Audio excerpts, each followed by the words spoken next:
Hey, Bill. Morning, everybody. Morning. The American people, they sent us here to find common ground and to advance the nation's interests. This week, we will take up two bills that are a product of formal House-Senate conference committees. This is the way things are supposed to happen. This is regular order. This is the committees doing their jobs, members serving on conference committees and hammering out an agreement. And this week, we're going to have a highway bill, which will help families and workers by rebuilding our infrastructure and giving a boost to our economy.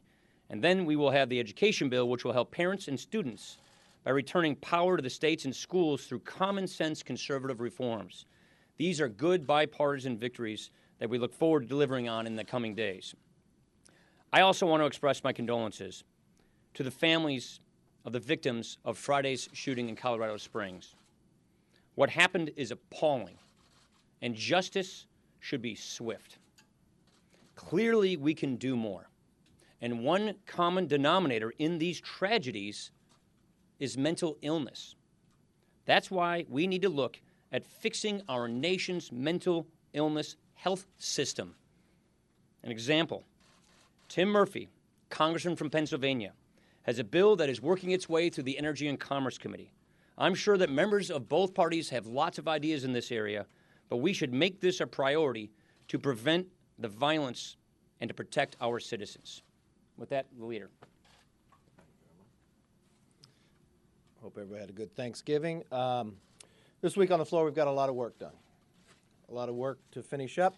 You have the president leaving Paris, and you also have a contrast. And when the Democrats were in the majority, they tried to pass cap and trade.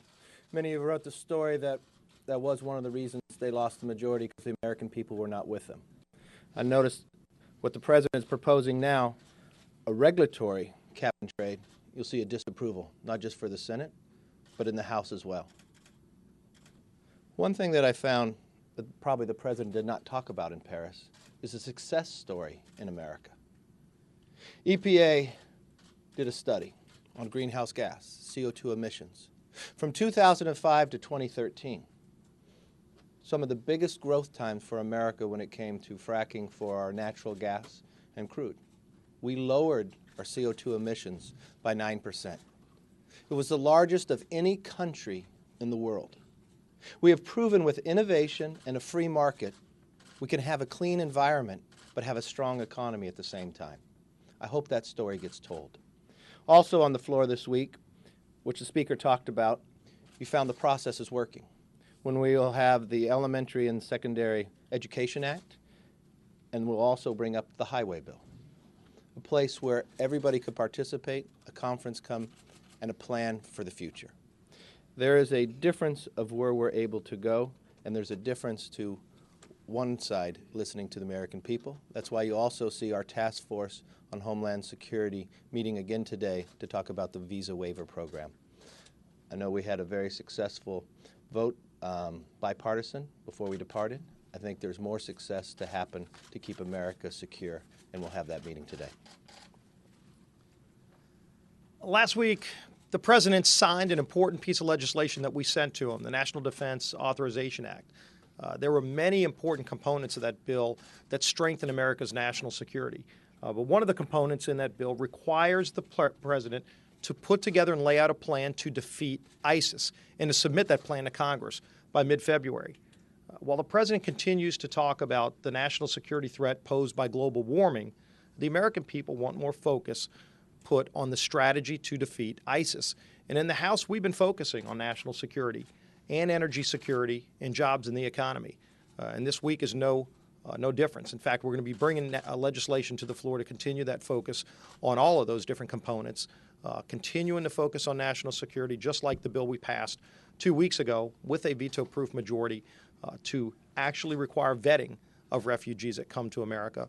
But then also when you talk about energy security, not only is it important to our economy, when you look at the architecture of abundance that we're going to be bringing to the floor, but it's important to our allies all around the world. One of the amendments that's going to be brought forward deals with lifting the ban on oil exports. This is something that will not only create thousands of good jobs in America, but actually give us the ability to help our allies around the world who don't want to have to get their energy from Iran or from Russia. Now they'll be able to get that energy from America, creating American jobs and helping our allies around the world at the same time. And then, of course, when you look at some of the regulations that we're going to be addressing with the Congressional Review Act, this new source performance standard, yet one more example of unelected bureaucrats over at the EPA trying to bring forth regulations that will kill jobs in America and increase energy and other costs on hardworking taxpayers who are trying to struggle to get by. That money ought to be in the pockets of hardworking taxpayers so they can buy Christmas gifts for their families, not to send more money to Washington because of radical regulations. So again, good, important legislation the House is moving to focus on national security, energy security, and jobs in the economy. Well, I hope everyone had a great Thanksgiving. And it's really, it gives us some time to reflect on the tremendous blessings of being an American and what this country has to offer. And for me, it really is a time to recommit here on Capitol Hill to ensuring that every person has the opportunity to fulfill their version of the American dream. And as we approach the week ahead, there's a number of bills that are really important in that effort. The architecture of energy abundance. And for me, coming from the Pacific Northwest, I always like to highlight the important role that hydropower also plays in meeting important energy needs in this country. Hydropower is clean, it's renewable, it's affordable, it's reliable. You know, we could double hydropower without building another dam in this country, simply by encouraging investment in technology and streamlining the permitting process. And in addition to that, we could create hundreds of thousands of jobs. There's all kinds of bipartisan, common sense solutions. It really is about unleashing Americans and American ingenuity. I'm proud to be a part of what we're advancing this week, making government work better for those that we were elected to represent. Thank you, Michael. Time and time again, the president continues to govern through regulation, believing the power of his pen is more important than the will of the American people working through their elected representatives here in Congress. The latest executive overreach from the president's administration has been more overbearing and unfair regulation from the EPA. Their new harsh rules stifles job creation and threatens our economy. For example, under the EPA's regulations, electrical utility companies in my district will have to spend huge amounts of money to meet the new bureaucratic requirements. Unfortunately, most of this cost will be passed on to their consumers, hardworking families, and senior citizens in Kansas. That's why we are voting to strengthen our energy security infrastructure and promote job growth by stopping harmful regulations. We'll continue to stand with the American people against these unforgiving regulations of this administration.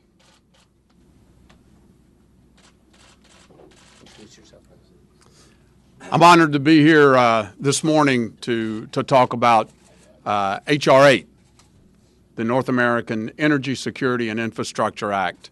You know, many of America's energy policies have been based on a belief dating way back that America's energy resources were scarce. If this president and his administration has their way, they'll make our energy resources even more scarce, shutting down the coal industry, slow-walking our ability to go after the large reserves of oil and natural gas that we have. H.R. 8, the North American Energy Security and Infrastructure Act, begins to reverse that in a big way. In addition to securing the reliability, the efficiency, and the cost of our energy grid, this is a real economic boom. Look what would happen, for example, if we're able to move more expeditiously with liquid natural gas exports. Experts tell us that we're looking at tens of thousands of new jobs, billions added to America's economy. And you've already heard from others this morning about the foreign policy leverage that it gives America. We have an opportunity this week, and the House is going to take it, and we believe that the Senate will follow suit, to reassert America can be energy independent and secure, and we can provide our own energy We don't need help from the Russians, from OPEC. We can do it right here at home. I'm proud and honored to stand with my colleagues to do exactly that. Thank you very much. Questions? You had a meeting recently with New York representatives about the Zadroga Act. Are you confident it'll pass by the end of the year and Yeah. be fully funded? And what vehicle will it move? I won't go into the. We have not decided what vehicle it will be or what funding level, but it is something that we do intend on getting done by the end of the year. Why would we not anticipate some sort of a standoff with the administration on environmental riders or Planned Parenthood or something in the outline? Look, we obviously have different opinions on all of these big issues. Those negotiations are ongoing right now. The last thing I want to do is get ahead of our Appropriations Committee, which is taking the lead in those negotiations. Speaker Wright, climate change. There was a poll out by the New York Times showing that a majority of Americans think the United States should join some kind of international agreement to address the issue, and 2/3 of those in the poll say that there should be some kind of legally binding provision in there, which is what the president called for this morning in Paris. Is Congress out of step with the public opinion? I don't think we're out of step with public opinion wanting jobs, wanting economic growth, weighing the costs and the benefits. And I think when you weigh the costs and the benefits against these so-called legally binding obligations, they don't add up. I think it's very clear. People want jobs. Look at the legislation we're bringing to the floor just this week. We can become an energy independent country if we set our minds to it, if we allow the power of the entrepreneur and innovation right here in our country to occur. This is fantastic legislation that will create jobs, more take-home pay for working families, and improving our foreign policy, making us energy independent. And oh, by the way, as Kevin mentioned, can improve our environment. These are the win-win-win kind of issues that we need to be advancing, not win, lose, lose like these other ideas. Up in the back. Speaker Ryan, you said that as part of the response to the Planned Parenthood shooting, the Murphy bill is relevant. Can you explain how that bill gets the problems that might have been exposed by that? Well, I'll let the Commerce Committee and Congressman Murphy answer the questions about his bill. The point I am making, though, is the common theme with these kinds of shootings is mental illness, and this is something that we should not be ignoring. This is why we've been working very diligently through the Commerce Committee with Congressman Murphy, a clinical psychologist, to advance legislation overhauling we need to overhaul our mental illness health system. Congressman Murphy has put a very comprehensive effort underway. He's put years into this, and that is why we want to see this process all the way through, and this is something that requires our attention. The House has a number of major bills to pass by the end of the year. You mentioned the comprehensive highway reports. There's the omnibus, the tax extenders upcoming. You've said before that on major bills that you commit to a majority of the majority. Do you think that on all those bills that's feasible? We'll see what the votes look like. We're whipping right now. We've got 2 big conference reports coming up this week. We expect to have very good majority support on both the highway bill and the ESEA bill. These are great conservative education reforms. I think it was quoted in the paper yesterday that this is the greatest devolution of power back to the states in education in 25 years. That's impressive, and that's why I think a majority of Republicans will be supporting it. The other issues have yet to be resolved, and we'll see how the process goes. Thank you.